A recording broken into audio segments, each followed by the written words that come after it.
ስለ አርቲስት ነጻነት አንድ ልብ የሚነካ ነገር ልንገራችሁ። የዓለም ኮሜዲ ንጉስ ቻርሊ ቻፕሊን በአንድ ወቅት እንዲህ ብሎ ነበር። ማንም እንባዬን እንዳያይብኝ ሁሌም ዝናብ ውስጥ መራመድ እወዳለሁ። ይህ አባባል ለቀልድ የተነገረ ሳይሆን ከሳቅ በስተጀርባ ስላለው የኮሜዲያኖች ስውር ህመም የሚናገር ጥልቅ ስሜት ነው እንጂ።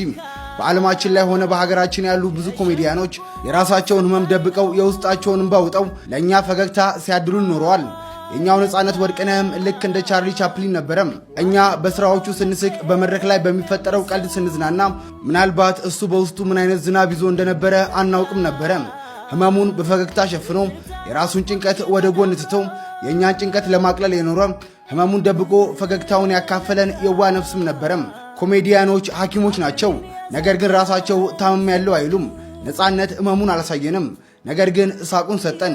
ዛሬ ላይ ቆመን ስናስበው ለካ ያ ሁሉ ፈገግታ በውስጡ ስንብት ይዞ ነበረ። እንደ ቻርሊ ቻፕሊን በዝናብ ውስጥ እንባውን እንደሸሸገው ሁሉም ነጻነትም ህመሙን በሳቁ ውስጥ ሸሽጎ አለፈ።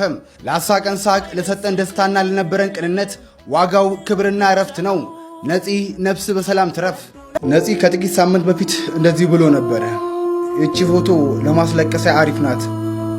ከላይ እንግዲህ እንደምትመለከቱት በኢንስታግራም ገጹ ላይ ይህንን ፎቶ ለቆ እንግዲህ ካፕሽን ላይ ይቺ ፎቶ ለማስለቀሻ አሪፍ ናት ብሎ ለቆም ነበረ። እናም እንደሚሞት አስቀድሞ ታውቆት ነበረ። እናም በተጨማሪ ከተወሰነ ቀናት በፊት ይህንን መልእክት ጽፎ ነበረ። ፍቅር ሰው ሲሞት እንኳን አይጠፋም፣ ወደ ኋላ ይቀራልና የማንቋቋመው ይሆናል።